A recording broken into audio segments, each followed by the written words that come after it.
오늘 우리에게 주시는 하나님의 말씀 사도행전 28장 16절에서 31절까지의 말씀입니다.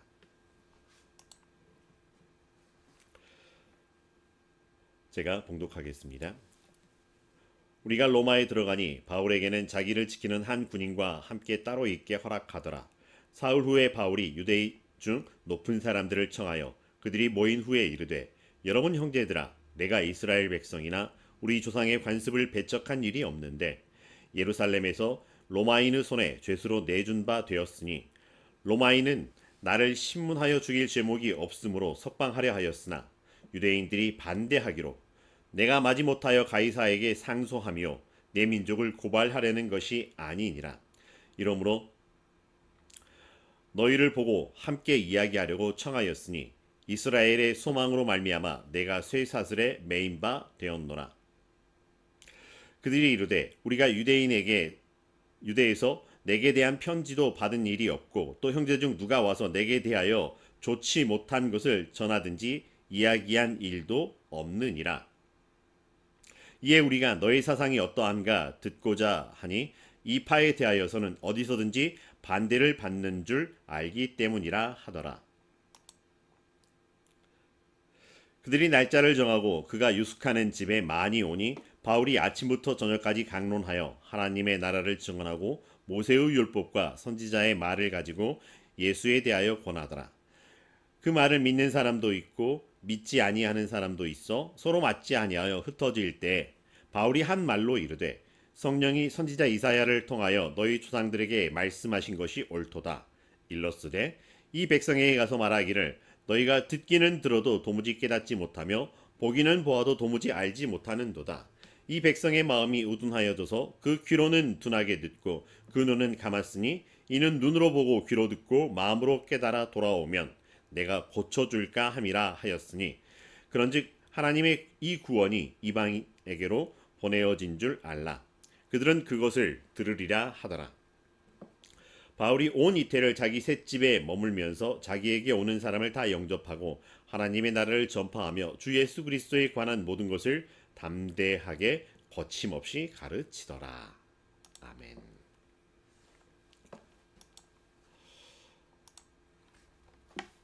지난 주간에는 어린이날도 있었고 어버이날도 이렇게 함께했던 그런 시간이었습니다. 그래서 가족들을 돌아보고 이런저런 생각들을 많이 했던 시간이었을 것 같습니다. 어떠셨나요? 즐거우셨나요? 감사함이 넘쳤나요? 또 하지만 어느 한켠에서는 그런 시간들이 돌아보고 싶어도 기다려주지 아니하셨던 분들에 대한 그런 마음 때문에 아쉽고 안타깝고 송구함이 있었던 사람들도 있지 않았을까 하기도 합니다. 그래서 있을 때 잘해라고 하는 말이 있습니다. 있을 때 잘해. 이런 이야기를 합니다. 세상에서 가장 귀중한 시간, 가장 귀중한 사람, 가장 귀중한 일, 이런 이야기를 할 때 이런 대답을 한다고 합니다. 세상에서 가장 귀중한 시간은 지금이고, 세상에서 가장 귀한 사람은 지금 여기에서 만나는 사람이고, 세상에서 가장 중요한 일은 지금 우리가 하고 있는 일이라고 이야기를 하고 있습니다.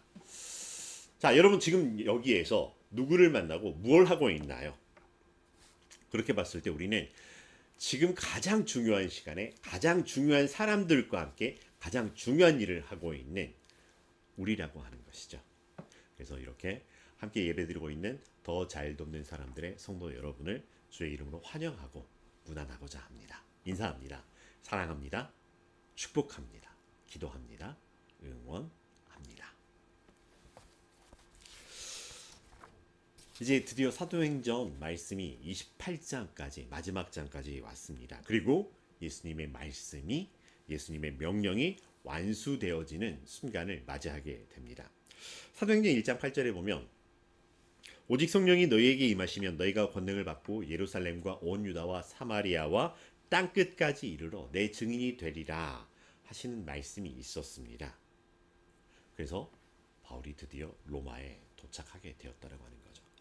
그런데 사도행전의 말씀에 보면은 다분히 이중적인 어떤 이중성이라고 하는 무언가 이렇게 역설적인 모습이 있기도 합니다.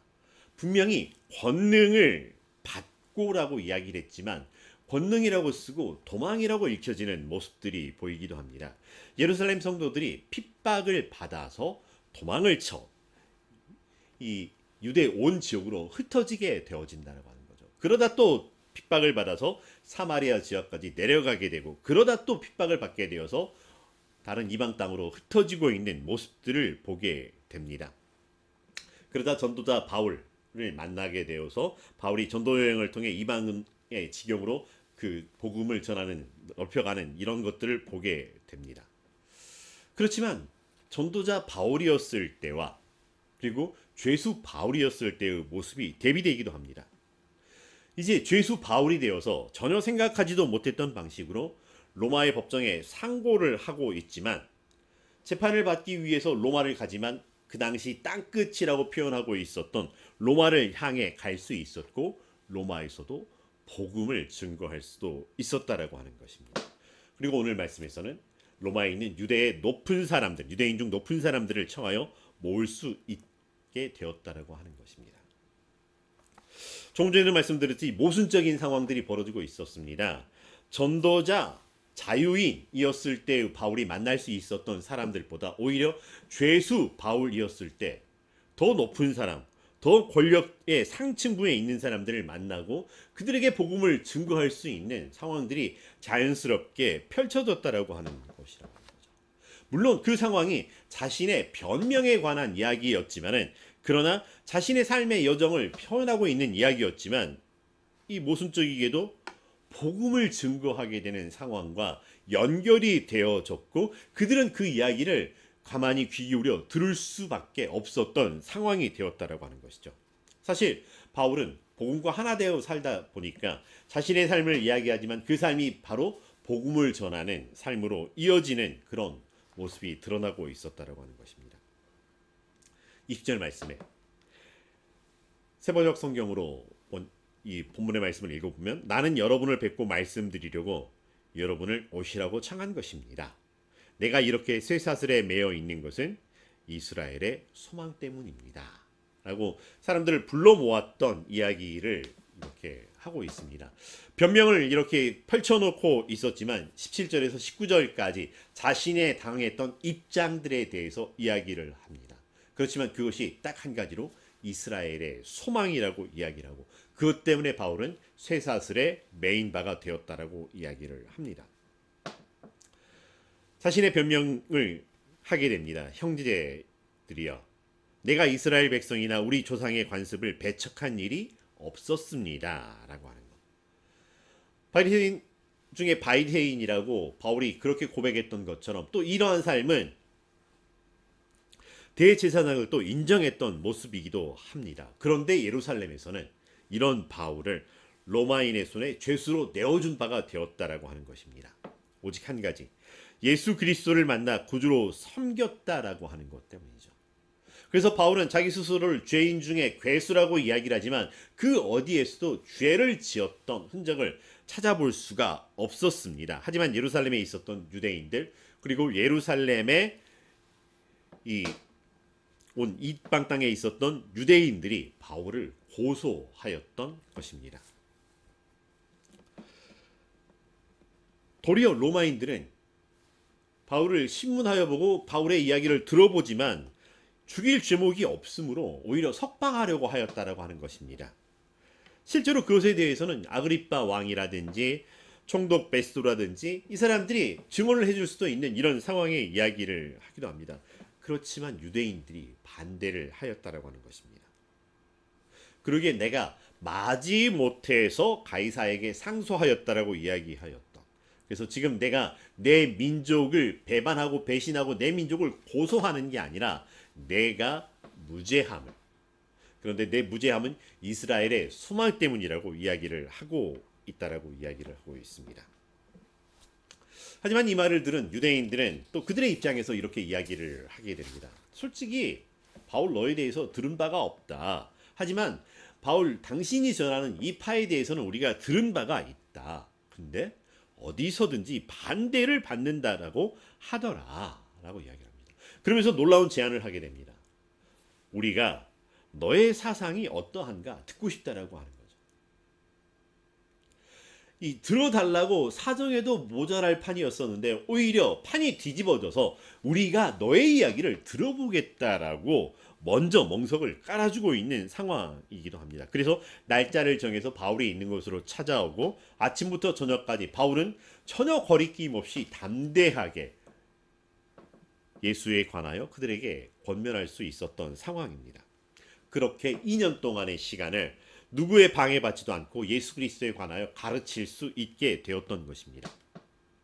물론 믿음은 들음에서 나지만 들었다라고 해서 이것이 바로 믿음으로 연결되지 않은 것을 우리는 볼 수 있습니다. 24절의 말씀에 더러는 그의 말을 믿고 받아들인 사람도 있지만 더러는 바울이 전하는 말을 믿지 않았던 사람들도 있었습니다.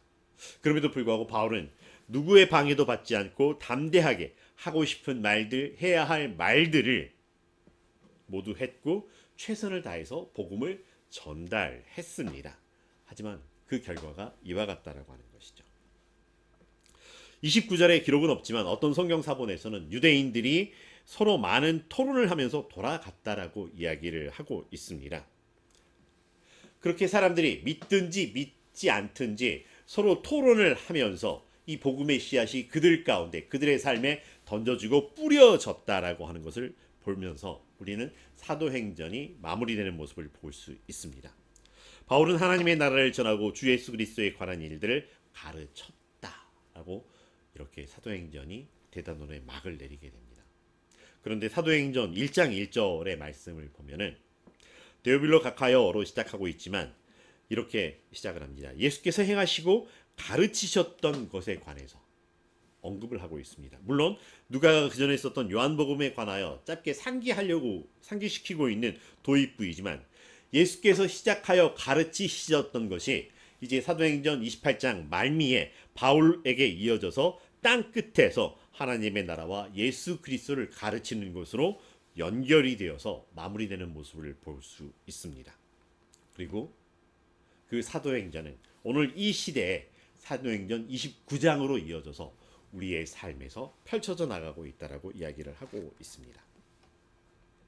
오늘 말씀에서 제 마음에 계속해서 되뇌이며 부딪혀왔던 말씀이 있었습니다.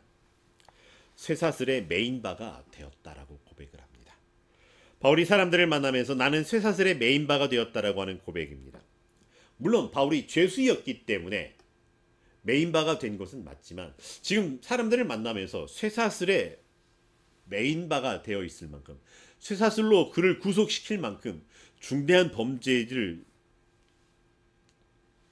지은 범죄자 취급을 받고 있었던 걸까라는 생각을 해보기도 합니다. 다만 죄수라고 하기에는 죄수이지만 최소한의 구속만이 있었던 것 같습니다. 바울을 전담하는 한 군인이 있었고 그렇지만 죄수들이 갇히듯이 감옥에 갇힌 것이 아니라 머무는 공간도 자기 돈을 들여야 하는 셋집에 있었게 되고 또 만나는 사람들을 제한하거나 또 면회 시간을 따로 제한을 두거나 그런 게 아닌 정말로 그냥 자유롭게 살아가고 있었던 이런 상황이기도 합니다. 근데 왜 바울은 자기 자신의 삶을 자신의 모습을 쇠사슬의 메인바 되었다라고 이야기를 하였을까? 바울이 이야기하고 있는 이 쇠사슬의 메인바 되었다라고 하는 것은 어떤 의미일까? 물론 바울의 신분은 죄수였고 재판을 앞두고 있는 상황이기 때문에 눈에 보이는 대로 또 물리적인 상황이 그와 같기에 나는 죄수입니다 라고 고백하는 것이 맞다라고 볼 수 있습니다. 그렇지만 눈에 보이는 것이 전부가 아니기에 그래서 이 상황을 변명하듯 변명하지만 본질에 대한 이야기를 드러내고 있었습니다. 정작 바울이 매여 있었던 것은 죄인의 쇠사슬이 아니라 그리스도의 멍에에 매여 있었다라고 하는 말입니다. 죄수의 사슬에서는 자신이 무고함, 무죄함 이런 것들을 위해서 자신의 입장을 변호하고 변명해야 되는 것들이 맞지만은 그보다 더 이면에 보다 근원에 있었던 그리스도의 멍에를 메고 있는 입장이었기 때문에 그리스도의 복음을 전하는 것에 전혀 거리낌이나 두려움이나 저항함이 없었다라고 하는 것이죠. 죄수의 쇠사슬은 부끄러움과 수치의 상징이 될 수 있었겠지만 그러나 그에게서는 그런 변명이 아니라 복음이 흘러나오고 있었다라고 하는 것입니다. 바울은 그리스도의 멍에를 메고 있었기에 얼마든지 자랑할 수 있었고 주를 섬기는 것이었기에 담대하게 내가 이렇게 살아왔습니다라고 이야기를 하지만 그 이면에 그의 신념이, 그의 믿음이, 그의 삶이 추구하고 있었던 예수 그리스도의 복음이 드러나고 있었다라고 하는 것입니다. 오늘 말씀에 바울 이외에도 등장하는 사람들이 있습니다. 그런데 그들의 삶의 모습에도 동일하게 이렇게 질문을 드려보기도 합니다. 그들은 어떤 쇠사슬에 매여 있었을까? 가만히 보면 우리는 이렇게 저렇게 사슬에 매여 무언가에 매여 살아가는 삶을 살아가고 있다라고 하는 것입니다. 우리의 삶을 둘러싼 것들에 우리는 매여 있게 됩니다. 환경에 영향을 받게 된다라고 하는 것이죠. 내가 알던 것들, 내가 누렸던 것들이 자연스러운 만큼 그 자연스러움은 우리를 얽어매는 하나의 쇠사슬이 되어서 우리가 거기에 매여 있게 된 바가 되었다라고 하는 것이죠. 그래서 자신의 신분이나 역할 혹은 자신의 입장이나 상황 관련된 사람들과의 삶 속에서 이렇게 저렇게 매여 살아가는 삶이기도 합니다. 근데 외부적인 요인뿐만이 아니라 우리의 내부적인 면에서도 우리를 얽어매려고 하는 것들이 있다라고 하는 것입니다. 어떤 생각이 우리를 얽매이기도 합니다. 우리가 알고 있었던 어떤 지식의 한 단편이 우리를 얽어매기도 합니다. 또 어떤 경험이 우리를 얽어매기도 하면서 우리의 안에서 어떤 감정, 기분 이런 것들이 우리를 메어서 옴짝달싹 못하게 오히려 자유하나 자유하지 못하게 만드는 삶을 살고 있기도 합니다. 그러기에 우리에게 너무나도 절실하고 간절히 필요한 말은 진리를 알지니 진리가 너희를 자유케 하리라 라고 하는 것입니다. 모든 얽매이기 쉬웠던 이 얽매임에서 벗어날 수 있었던 것은 진리를 안다라고 하는 것이죠. 바울은 오늘 사람들에게 쇠사슬에 매인 바 되었다라고 하지만 나는 그리스도의 멍에를 메고 있습니다 라고 들려주고 있는 말씀이기도 합니다. 오늘 우리의 삶의 모습을 돌아봅니다. 오늘 우리는 무엇에 매여 있었을까요? 지난 한 주간 우리의 마음을 얽어매고 있었던, 우리의 삶을 묶어두고 있었던 것, 우리의 마음을 묶어두고 생각과 영혼을 묶어두고 있었던 것은 무엇이었을까요? 돈의 문제, 인간관계의 문제, 진로나 진학의 문제, 인사와 승진의 문제, 노후, 건강, 이사 혹은 정치, 경제, 사회적인 모든 것들이 여러 가지 일들이 하나만이 아니라 이중 삼중으로 우리를 얽어매고 쇠사슬처럼 우리를 힘들게 하고 두렵게 하고 꼼짝달싹 못하게 하는 이런 상황들 속에 혹시 있었던 삶은 아닌가? 어떻게 해야 될까요?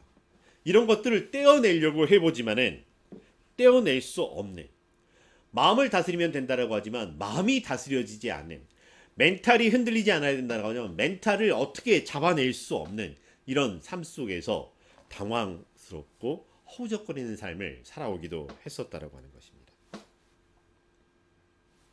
옛 선현들이 우리에게 들려줬던 것처럼 이런들 어떠하리 저런들 어떠하리 만수산 드렁치기 얼천이들 어떠하리 하면서 그냥 이렇게든 저렇게든 되는 대로 사라지는 대로 살아가면 되었던 것일까요? 아니면 홍해 앞에 있었던 것처럼 너희는 가만히 있어, 하나님의 하나님 되시는 보라 하셨기에 나는 아무것도 하지 않겠습니다라고 꼼짝달싹 않고 가만히 먼 산 보듯 보면 되는 것이었을까요? 무엇을 어떻게 해야 될지 모르겠지만 그러나 무엇부터 시작해야 될지 여러분에게 들려드리고 싶습니다. 우리의 메인바 된 것이 무엇인지 돌아볼 수 있기를 바랍니다. 그래서 우리가 메인바 된 것이 오직 그리스도의 멍에이기를 간절히 소망합니다.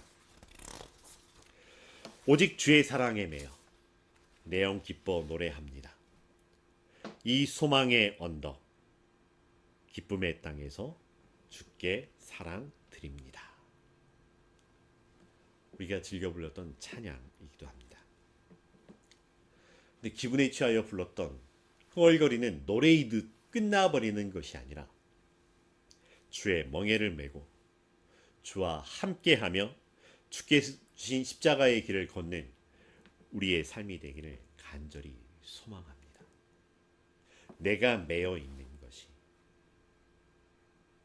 내가 그것에 매인 것이 아니라 하나님께서 그리스도와 함께 매게 하신 그리스도의 멍에를, 주의 멍에를 메고 있는 우리의 모습을 먼저 돌아보고 살펴보기를 바랍니다. 우리를 얽어매려고 하는 죄의 사슬과 같은 이것은 정말 무겁고 두렵고 어떻게 할 수 없는 것들이 많습니다.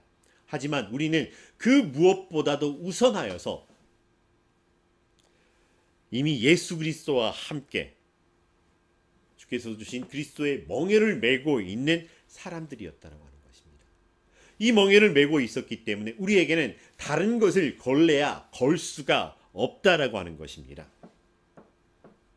마치 우리를 그리스도께서 하나님께서 선점하여서 그리스도의 멍에를 메게 하심으로 내 것이라고 하여 주셨기에 다른 것들이 와서 이것저것 얽어매고 다리를 걸려고 하여도 걸 수 있는 것이 없었다라고 하는 것. 오히려 그것이 우리에게 은혜가 되는 삶이라고 하는 것입니다. 그래서 나는 주께 매어 있습니다. 그리스도의 멍에를, 주의 멍에를 메고 있습니다. 라고 하는 것들을 고백하고 우리에게 매어 있는 주의 멍에를, 그리스도의 멍에를 다시 한번 돌아보고 살펴보는 우리의 삶이 될 수 있기를 바랍니다.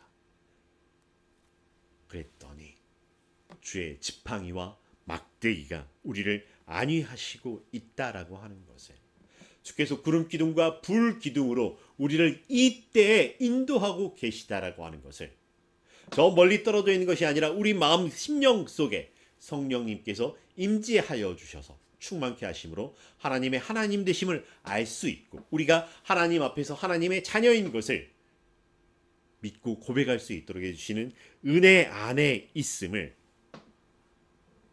돌아보게 된다라고 하는 것입니다. 우리는 이미 예수 그리스도 안에서 하나님 앞에서 하나님의 자녀로 부르심을 받았고 세우심을 받았고 그렇게 살라고 명령을 받았다라고 하는 것. 오늘 예배를 드리기 위해서 우리가 집을 나설 때 혹은 일어났을 때 의관을 정비하는 것처럼 다시 한번 주의 멍에를 돌아볼 수 있는, 그래서 우리에게 메어주신 그리스도의 멍에를 다시 한번 고쳐매고 예수 그리스도와 함께 합니다. 나는 하나님 앞에 있습니다. 나는 하나님의 자녀입니다. 이것이 진리이고 이것이 나를 자유케 합니다. 고백하며 선포하면서 이 한 주간 살아가는 하나님의 자녀 되기를, 더 잘 돕는 성도님 되시기를 주의 이름으로 축복합니다. 기도하겠습니다. 사랑과 은혜가 충만하신 여호와 하나님 감사합니다. 우리가 무엇이 간데 우리를 먼저 찾아와 주시고 세상의 다른 것들이 우리를 너는 내 것이라고 말하기 이전에 하나님께서 지명하여 불러서 너는 내 것이라 말씀하여 주시고 주의 멍에를 메어 주시고 그리스도와 함께하는 삶이 되게 허락하여 주셨는지요. 우리가 매여 있는 것들을 다시 한번 돌아보게 하여 주시옵소서. 곱비 풀린 망아지처럼 살아가는 것이 아니라 주께 매어 있기에, 주의 멍에를 함께 메고 있기에 주께로부터 배우고 우리가 그리스도 안에, 그리스도의 말씀이 우리 안에 있어서 하나님 앞에서 하나님의 자녀로 올곧게 성장하며 우리의 삶을 통해서 세상의 빛과 소금을 드러내는 삶이 될 수 있도록 인도하여 주셨음을 감사하며 찬양하며 순종하게 하여 주시옵소서. 예수님의 이름으로 기도합니다.